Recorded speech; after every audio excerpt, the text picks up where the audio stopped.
चलिए अब हम जो है नेक्स्ट ग्रुप को समझते हैं जो कि है अलाइनमेंट ग्रुप। इस ग्रुप के में हम जो है डेटा को अलाइन करना सीखेंगे कि कैसे हम डेटा को अलाइन कर सकते हैं, जैसे कि लेफ्ट टू राइट सेंटर जो कुछ भी अलाइनमेंट होता है उसे हम देखने वाले हैं। सिंपल सा टाइम वेस्ट ना करते हुए चलिए शुरू करते हैं। तो सबसे पहले जैसे कि हमारे पास कुछ डेटा सेट होना चाहिए जिस पर हम ये परफॉर्म करने वाले हैं।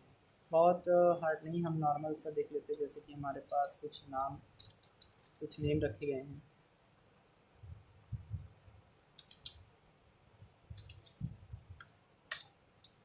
जैसे कि हमने कुछ नाम को इंटर किया हुआ है और कुछ वैल्यू इंटर किए हुए हैं। कुछ इस प्रकार से आप देख पा रहे होंगे। जैसे हमने कुछ और भी टाइप के डेटा ले लेते हैं। तो ये हमने कई टाइप्स का डेटा लिया हुआ है। अब देखिए, आप देख पा रहे होंगे कि कुछ डेटा जो है लेफ़्ट में अलाइन है, कुछ डेटा राइट में। ऐसा क्यों होता है? एक्चुअल में आपको इंटरनल पहले जाना पड़ेगा। डेटा टाइप तो बाद में सीखेंगे कि कहाँ पर कौन अलाइन है। सबसे पहले ये देखेंगे कि क्या ये एक्चुअल में लेफ़्ट में ही है या एक्चुअल में ये राइट में। ऐसा नहीं है। अगर हम इसको इंटरनल वे में देखें तो जब हम इसका हाइट बढ़ाते हैं और जब इसका हम विड्थ बढ़ाते हैं तो आप देख पाएंगे कि ये लेफ़्ट में तो था, लेकिन ये लेफ़्ट बॉटम में था।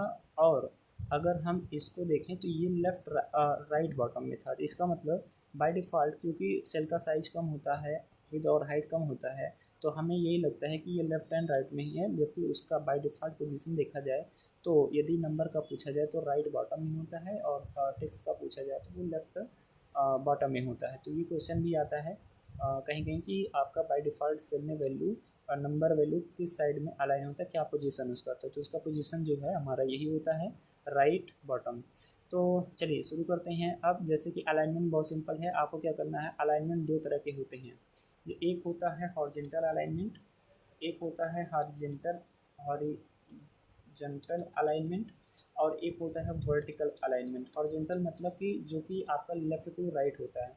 हॉरिजॉन्टल का मतलब होता है जो लेफ़्ट टू राइट जो है मूव करता है। वर्टिकल का मतलब होता है जो टॉप टॉप टू बॉटम जो टॉप टू बॉटम मूव करता है। तो ऐसा अलाइनमेंट जो टॉप मीन्स टॉप या मिडल या बॉटम को अलाइन करे, और ऐसा अलाइनमेंट जो लेफ्ट सेंटर को अलाइन करे, तो उसे हॉरिजॉन्टल कहते हैं। देखिए, जैसे सपोज करिए कि हमारे पास हम इसको ना आपको वर्ड में लेके चलते हैं और वहाँ पर समझाते हैं कि अलाइनमेंट को कैसे समझ सकते हैं। है बहुत सिंपल सा, बट इंटरनल देखिए, क्लिक ये तो इतना सिंपल है कि केवल आप क्लिक कर दें तो आपको समझ में आ जाएगा, काम भी हो जाएगा। लेकिन कहीं कहीं ऐसा होता है कि हमें आता रहता है, लेकिन वो डेटा सेट ऐसा आ जाता है कंपनी की तरफ से, जब हम उसे जेएसएन फॉर्मेट से कन्वर्ट करते हैं, चाहे वो वेबसाइट से डेटा आ रहा हो, डेटाबेस से आ रहा हो, कहीं से भी आता है, तो तब हमें प्रॉब्लम होता है कि उसे फॉर्मेट कैसे करें, उसे अलाइन कैसे करें। तो इसके लिए हमें समझना ज़रूरी होता है कि जैसे हम यहाँ पर आपको दिखाते हैं कि हमारे पास कोई ऑब्जेक्ट है। सपोज़ करिए हमारे पास कोई ऑब्जेक्ट है। तो ये जो ऑब्जेक्ट है, जैसे कि आपने इससे देखा, यहाँ पर वर्टिकल अलाइनमेंट और हॉरिजॉन्टल अलाइनमेंट क्या होता है। जैसे हमारे पास ये ऑब्जेक्ट है और हम आपको पेज दिखाते हैं। यहाँ पर आप देखिए, ये पेज है, एक पेज है। तो ये एक पेज है, और अभी हम देखें तो ये जो हमारा ऑब्जेक्ट है ये कहाँ पर अलाइन है। तो वर्टिकल का मतलब यही होता है कि जो हमारा वर्टिकल का मतलब ये होता है कि हम टॉप टू बॉटम मूव करते हैं। जैसे कि हम टॉप टू बॉटम मूव करेंगे, ये कुछ इस प्रकार से आप देख पा रहे होंगे। जैसे कि ये टॉप टू बॉटम मूव किए, और इसके बाद जब वर्टिकल की बात आती है तो वर्टिकल का मतलब होता है जब हम लेफ्ट टू राइट मूव करें। वर्टिकल का मतलब, और सॉरी हॉरिजॉन्टल का मतलब जब हम जो है लेफ्ट टू राइट मूव करें। तो यहाँ पर दो पोजीशन देखने को मिलता है, एक टॉप टू बॉटम, एक लेफ्ट टू राइट। तो जो ये लेफ्ट टू राइट है, ये वाला जो है, ये डेटा को तीन तरह से अलाइन कर सकता है। एक तो सबसे लेफ्ट साइड में, एक सेंटर में, और एक राइट में। अब ये जो टॉप बॉटम होता है, ये कैसे होता है वर्टिकल में।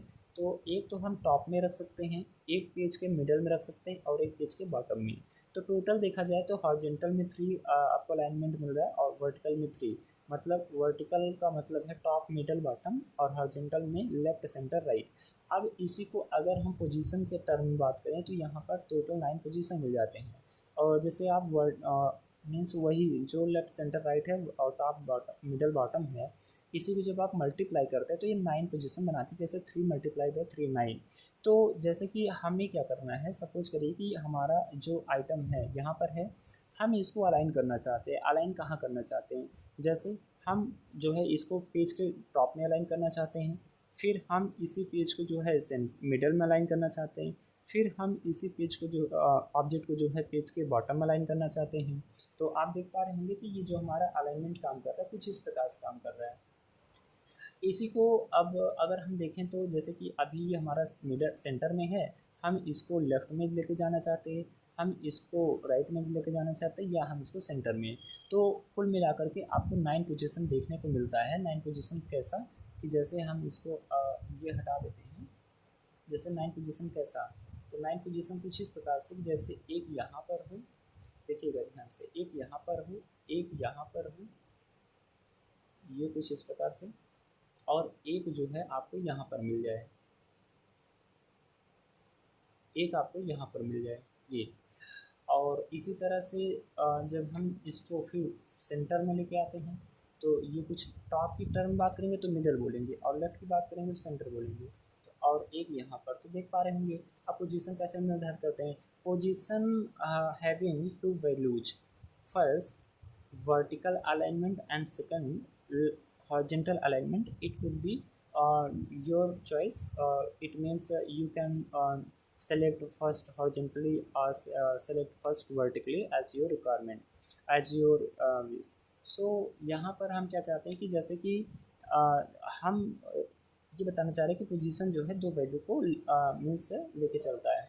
उसके पास एक हॉरिजॉन्टल वैल्यू होता है, एक वर्टिकल। तो जैसे इसके ये अगर हम बात करें कि ये बताइए कि ये ऑब्जेक्ट किस पोजीशन पर है, तो पहला ये देखेंगे कि ये वर्टिकल में किस पोजीशन पर है, तो टॉप में है। और हॉरिजॉन्टल की बात करें तो कहाँ पर है, लेफ्ट में। इसी तरह से अगर हम इसकी बात करें तो ये देखें कि ये वर्टिकल किस पोजीशन में, टॉप में है, और हॉरिजॉन्टल किस पोजीशन में, सेंटर में है।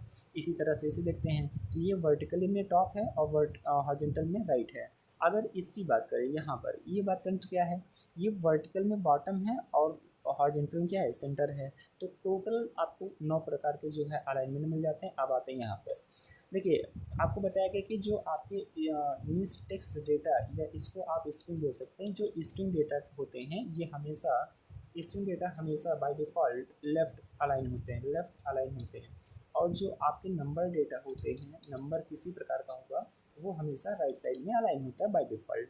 आप इसको चेंज कर सकते हैं। तो जैसे कि हमें क्या करना है, हमें सिंपल सा इतना हटाते हैं।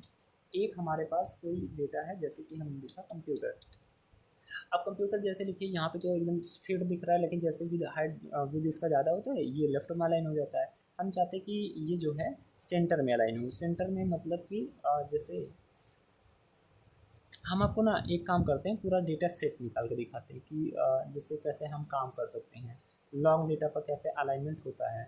यहाँ पर सिंपल है, आपको क्या करना है, देखिए ऊपर अगर हम देखें कि ये क्या है, ये आपको वर्टिकल वाला है, और ये नीचे वाला जो दिख रहा है आपको, अगर क्लियर नहीं दिख रहा है तो हम आपको बड़ा करके दिखाते हैं। यहाँ पर देखिए ध्यान से, ये जो आपको दिख रहा है ये वाला 3, तो ये है आपका टॉप, ये है मिडल, और ये है बॉटम, ये है लेफ़्ट, ये है सेंटर, ये है राइट। तो यहाँ पर जैसे इसमें हम इसका हाइट बढ़ाते हैं तब आपको समझ में आएगा। तो ये है, देखिए इसको एक्टिव सेल को सिलेक्ट करते हैं, यहाँ पर आते हैं तो देखिए डेटा मिडल में हो गया, और यहाँ पर आता है टॉप में हो गया। तो हम क्या करते हैं, इसको लेफ्ट करते हैं। तो अभी कौन सा पोजीशन, टॉप लेफ्ट, देखिए थोड़ा कलर, ये क्या है टॉप अलाइन, ये क्या है लेफ्ट अलाइन। तो ये पोजीशन का ही बात कर रहा है। इसमें भी आपको किसी भी जो आपका 2 डायमेंशन होता है उस पर अगर हम पोजीशन फ्लैट लेआउट की बात करें पोजीशन की, तो 9 पोजीशन हमेशा किसी, जैसे कोई दीवार है उसको कंसिडर करिए, तो उस पर भी हमेशा 9 पोजीशन बनेंगे। तो इसी प्रकार से अगर हम इस पे यहाँ पर इसको हम सेंटर कर देते हैं, तो आप इस तरह से सेंटर टॉप कर सकते हैं, या आप सेंटर मिडल कर सकते हैं, या आप सेंटर आप जो है सेंटर बॉटम कर सकते हैं, या आप बॉटम राइट कर सकते हैं।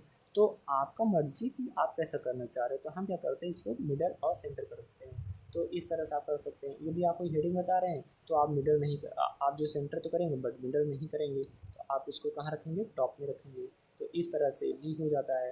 हालांकि इतना हाइट होता नहीं है, बस इतना रहता है। तो ये सेंटर में आ गए। जनरली हम ये देखते हैं कि हम इसको सेंटर में रख सकते हैं। तो जो है इस तरह से आप डेटा का अलाइन कर सकते हैं। यदि आप चाहते हैं कि हम कोई डेटा सेट आपको बना के दिखाएं कोई प्रोजेक्ट टाइप का, तो वो भी हम कर सकते हैं। जैसे कि हम यहाँ पे ले लेते हैं प्रोडक्ट, यहाँ पे हम ले लेते हैं प्रोडक्ट आईडी, यहाँ पे हम ले लेते हैं प्रोडक्ट नेम, और यहाँ पर हम ये बहुत ज़्यादा मूव कर रहा है, इसको हम सही कर देते हैं प्रोडक्ट नेम। यहाँ पर हम ले लेते हैं क्वांटिटी और ये रेट और आपका टोटल। अभी हम प्रोजेक्ट की भी बहुत अच्छे से डिस्कस करेंगे, डीप में डिस्कस करेंगे, बट यहाँ पर अभी हम अलाइनमेंट को सीख रहे हैं। अब आपको लग रहा होगा इतना क्यों ही बड़ा कर रहे हैं, क्योंकि देखिए तो अगर आप रियल में कुछ सीखना चाहते हैं तो बड़ा रहेगा, लॉन्ग वीडियो रहेगा, आपको ड्यूरेशन बड़ा लगेगा, टाइम देना पड़ेगा सीखने के लिए। आप किसी इंस्टीट्यूट में जाएंगे तो वहाँ पे भी आपको 1 घंटे के लिए आप सीखने जाते हैं, तो ऐसे करके आप काफ़ी टाइम देते हैं। तो यहाँ पर आप घर बैठे भी सीख रहे हैं, तो प्रैक्टिस करिए, सीखिए आराम से, आपको कहीं भी जाने की ज़रूरत नहीं होगा, तो आप यहाँ पे सीख सकते हैं। तो जो है जैसे कि हम देखते हैं, ना जाने का मतलब कि देखिए अगर आप कहीं इंस्टीट्यूट ज्वाइन करते हैं तो वो आपके लिए और भी बेटर रहेगा, बट अगर आप नहीं जा सकते हैं तो आप इससे जो है सीख सकते हैं और प्रोफेशनल लेवल तक सीख सकते हैं, कोई दिक्कत नहीं होगा। तो चलिए देखते हैं, जैसे कि यहाँ पे हमने आईडी क्रिएट कर दिया, इसको तो हम खुद ही बना सकते हैं, मतलब कि हाँ इसको अब हम ऑटोफिल आपको बताए थे ना ऑप्शन, तो यही सब यूज़ होता है उसका। तो जैसे यहाँ पे हम मेंशन कर देते हैं कंप्यूटर, और उसके बाद हम मेंशन कर देते हैं लैपटॉप, फिर यहाँ पे मेंशन कर देते हैं कीबोर्ड और माउस, इसी तरह से हम कुछ मेंशन कर देते हैं हटाने के। और उसको क्वालिटी है क्वालिटी कुछ भी हम मेंशन कर देते हैं। सीखने के लिए डमी डेटा आप बना सकते हैं, कोई बहुत सोचने की ज़रूरत नहीं है, कुछ भी आपके पास डेटा आ रहा है वो बना लीजिए।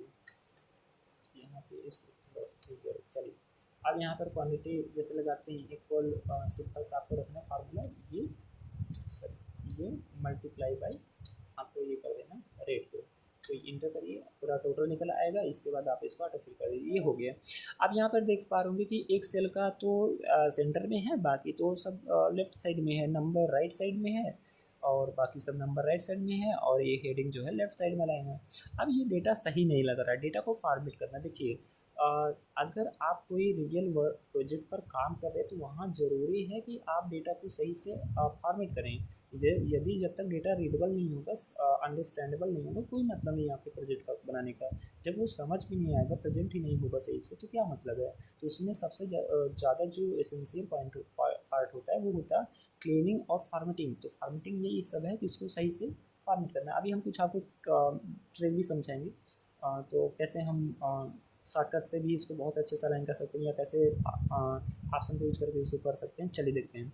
तो इसको फॉर्मेट करते हैं। फॉर्मेट करने के लिए सबसे पहले हम जो है इन सभी को अगर आप चाहते हैं सेंटर में रखना है तो सिंपल सा आना, कुछ नहीं करना है, आपको सेंटर में आके एक बार क्लिक कर देना, पूरा डेटा सेंटर में चला जाएगा।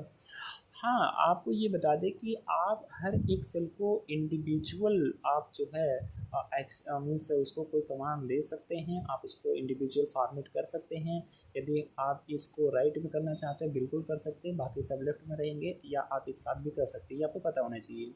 तो हम हेडिंग को सेंटर में रखते हैं, बाकी सब डेटा सेंटर में रखते हैं। इसको क्या करते हैं, शॉर्टकट से Alt+HBA, हेडिंग लग गया, बॉर्डर लग गया, बॉर्डर का कलर रेड था, आप चेंज कर सकते हैं क्योंकि हमने यहाँ से चेंज कर दिया था। अब ब्लैक कर सकते हैं, जैसा भी आप चाहें वैसा कर सकते हैं। अब ब्लैक देखिए नहीं हो रहा है, जैसे हम कलर को ब्लैक कर रहे हैं, समझिए यही सब होता है रियल वर्क में। यही सब होता है कि हम सीखे तो रहते हैं लेकिन हम अप्लाई नहीं कर पाते इसको। देखिए अब क्या हो रहा है, यहाँ हम ब्लैक तो कर रहे हैं लेकिन ब्लैक हो नहीं रहा क्योंकि ऑलरेडी हमने बॉर्डर को लगा दिया। अब यहाँ पर हमें पेन दिया जा रहा है, पेन ऑप्शन आ रहा है, इसका मतलब आप एक एक पे क्लिक करके करिए। अब बताइए अगर आपके पास बहुत ज़्यादा डेटा है और बॉर्डर लगाए हैं, कितना आप ऐसे करेंगे। तो यहाँ पर हमने आपको पिछली वीडियो में एक ट्रिक बताया था कि अगर आपका ऐसा बॉर्डर लग गया और वो सही नहीं लगा है और दूसरा कोई अप्लाई करना है, तो सिंपल सा आपको जाना है, सिलेक्ट करके नो बॉर्डर कर देना है, और फिर से आपको एक बार ऑल बॉर्डर कर देना। वो मतलब ब्लैक कलर अगर आप सिलेक्ट किए होंगे या जो फॉर्मेटिंग चाहते हैं सेलेक्ट किए होंगे तो प्रॉपर वे में आ जाएगा। तो ये रहा, देखिए कंसेप्ट निकल कर आया है। तो अब देखिए थोड़ा सा और भी हम देखते हैं कि जैसे हमारा डेटा कहीं कहीं बहुत ज़्यादा,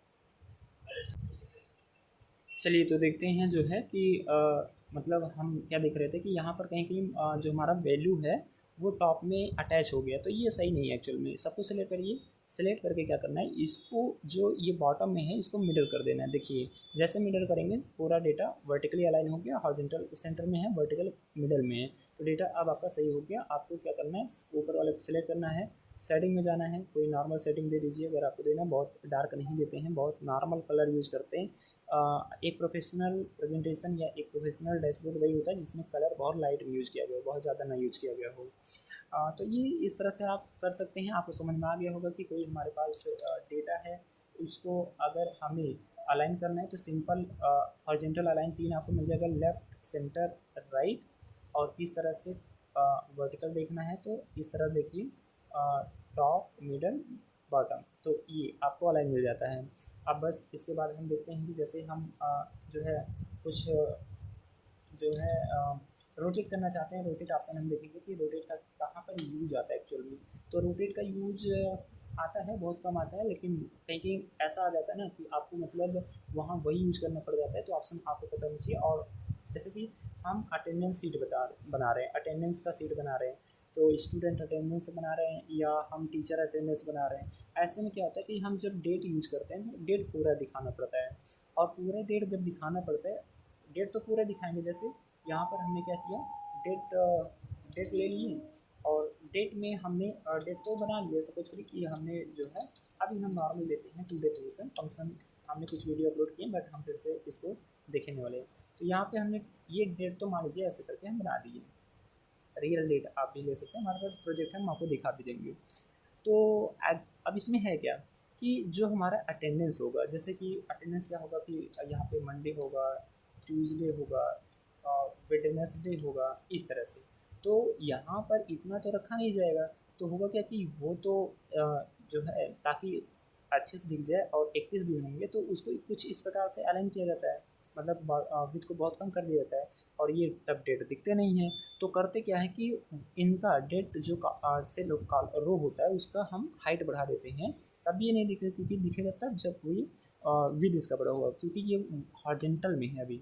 इसको क्या करेंगे, हम सिलेक्ट करेंगे और इसका भी कम कर देते हैं, हम सिलेक्ट करेंगे, और सिलेक्ट करने के बाद यहाँ पर जाते हैं रोटेट ऑप्शन पर, ओरिएंटेशन। ओरिएंटेशन में आपको बहुत सारे ओरिएंटेशन मिल जाते हैं, जैसे टॉप, मिडल, मीन्स टॉप में आप करना चाहते हैं angle, counter clock wise, anti clock wise, vertical text, rotate text, बहुत सारे हैं। हम यहाँ पर एंगल काउंटर वाइज कर देते हैं, तो होगा क्या कि थोड़ा सा अगर आप इसको बढ़ाएंगे तो आपको जो है ये वैल्यू आपको नज़र आएगा, जैसे कि यहाँ पर ये शो नहीं हो रहा है, ये कुछ इस प्रकार से शो हो जाएगा। ये फॉर्मेट का कुछ प्रॉब्लम है, फॉर्मेट यहाँ से हम क्लियर करते हैं, इतना भी नहीं है, ये फॉर्मेट इशू आ रहा है। यहाँ पर हम जो है शॉर्ट डेट ले लेते हैं या हटा देते हैं, कोई दूसरा ले लेते फिर से, इक्वल डेट, या हम जो है टू डेफिनेशन का यूज कर सकते हैं, इंटर कर सकते हैं। अब जैसे इंटर किए देखिए अभी भी ये नहीं हुआ, इसको हम मिडल करते हैं, सेंटर करते हैं, तो ये आया नहीं है, अभी प्रॉब्लम पता है। हालांकि इसी का यूज करते हैं तो प्रॉपर वे में डेट लिए होंगे तो आ जाएगा, क्योंकि इसको बहुत तो चाहिए नहीं, ये इसका प्रॉब्लम नहीं है, ये फॉर्मेट का प्रॉब्लम है, आपको फॉर्मेट सिखाएंगे कैसे होगा। तो नॉर्मल जो है देखिए, अगर हमारे पास मान लीजिए कोई लिखा गया कंप्यूटर शॉप, सपोज करिए हेडिंग बना रहे हैं कंप्यूटर शॉप, तो यहाँ पर कंप्यूटर शॉप देखिए, अगर आप ऐसा रोटेट करना चाहते हैं, कुछ इस प्रकार से अपने हेडिंग को दिखाना चाहते हैं, तो आप ये ऑप्शन यूज कर सकते हैं। आपका जो है डेटा कुछ डेटा जो है आपका वो कुछ इस प्रकार से शो होने लगेगा, मतलब आप रोटेट कर सकते हैं, आप कोई फॉर्मेट भी अप्लाई कर सकते हैं। तो रोटेट करने के लिए आप ये ऑप्शन यूज करेंगे। इसके बाद है आपका लास्ट ऑप्शन, लास्ट नहीं है, इंडेंट। इंडेंट का क्या मतलब होता है, इंडेंट का मतलब होता है कि इंडेंट मतलब होता है कि सपोज करिए हमारे पास ये यहाँ पर हमने टाइप किया हेलो, हमने यहाँ पर हेलो टाइप किया, या कुछ भी आप ले सकते हैं एग्जांपल। चलिए हम लैपटॉप ले लेते हैं, हमने लैपटॉप टाइप किया और इसको सेल के अंदर हमें कुछ टैब का स्पेस देना, कुछ स्पेस देना है, इसे सेंटर नहीं करना बट थोड़ा स्पेस देना, तो हम इसको राइट में ले जा सकते हैं। तो ये कुछ स्पेस को काउंट करके इस मतलब स्पेस मेंटेन करता है, जितनी बार क्लिक करेंगे उतनी बार कुछ कुछ स्पेस को अप्लाई करेगा। फिर आप राइट से जा सकते हैं, आप देखिए सेल के बाहर भी चले गए। आज इसको आप चाहे यहाँ भी कर दें और इसमें कुछ टाइप कर दें, तो ये हट गया क्योंकि ये है तो लेकिन दिख नहीं रहा। ये कब दिखेगा जब आप सेल का जो है विड्थ बढ़ाएंगे। तो यहाँ पर टैब का मतलब है कि आप कुछ स्पेस उसमें दे सकते हैं, लेफ्ट टू राइट या राइट टू लेफ्ट, जहाँ पर आप रखना चाहें। क्योंकि आपको कहा जाए कि आपको सेंटर भी नहीं करना बट आपको डेटा को सेंटर में रखना भी है, तब आप उस समय क्या करेंगे। तो उस कंडीशन में आप करते क्या है कि आप इंडेंट ऑप्शन का यूज करते हैं। ऐसे चीज़ों में इंडेंट ऑप्शन से आप पर्टिकुलर कुछ स्पेस को रख सकते हैं जिससे आपका काम। तो रैप टेक्स्ट का यूज़ करना है तो सिंपल आप क्या करते हैं, जैसे कि सपोज करिए हमारे पास ये एक मतलब इसमें डेटा है बट ये डेटा काफ़ी ज़्यादा है। तो जैसे हम दूसरे लाइन में कुछ भी एक भी कैरेक्टर एंटर करेंगे वो हाइड हो जाएगा। तो इसका सोल्यूशन क्या है, सेल को सिलेक्ट करिए, रैप टेक्स्ट क्लिक करिए, ये क्या करेगा, हाइट को बढ़ा करके नेक्स्ट लाइन में टाइप करता चलेगा इसके पास जितना इसके पास विड्थ है। तो इस तरह से आप यूज़ कर सकते हैं। आप चाहें तो मैनुअल भी इसे कर सकते हैं अगर आप एक्सेल का 2016 वर्जन या इससे ज़्यादा यूज़ कर रहे हैं तो जैसे कि हमने टाइप किया हेलो हाय हाउ यू। तो हमने कुछ इस प्रकार से टाइप किया। तो अब जैसे हम नीचे करना है तो अल्ट प्रेस करें, अल्ट प्लस इंटर। तो वेलकम। तो आप इस तरह से भी लिख सकते हैं। तो ये है रैप टेक्स्ट, मतलब कि हाइट विड्थ को ना बढ़ा करके हाइट को बढ़ा दे wrap text. Merge and center का यूज़ क्या है कि जैसे हम कोई हेडिंग बनाना चाहते हैं तो हेडिंग में जैसे हमें इतना को इतने सेल को मर्ज करना है तो मर्ज ऑप्शन यूज़ कर सकते हैं। इसमें कई ऑप्शन होते हैं, ज़्यादा करके मर्ज एंड सेंटर ऑप्शन का यूज़ किया जाता है। ये क्या करेगा, सभी सेल को एक में कर देगा। और कुछ लोग क्या करते हैं, जैसे उनको लिखना है कि make a project for single cell register, इस तरह से वो करते हैं। तो क्या करेंगे, मर्ज नहीं करेंगे, जैसे उनको जी कॉलम तक चाहिए, जैसे अलग अलग product name, product quantity, rate, product इतना चाहिए। तो क्या करेंगे, इतना लेके जाने के लिए वो इसका विड्थ ही बढ़ा देंगे। तो जब एक कॉलम का बढ़ाते हैं तो पूरे कॉलम का बढ़ जाता है, ये प्रॉब्लम है। तो इसको ना करके हमें क्या करना है, इसको सिलेक्ट करना है और मर्ज एंड सेंटर पर क्लिक कर देना है। इसका शॉर्टकट अल्टर HMC भी आप यूज कर सकते हैं, तो जिसको हम आगे डिस्कस करेंगे कि कैसे उसका क्या यूज है।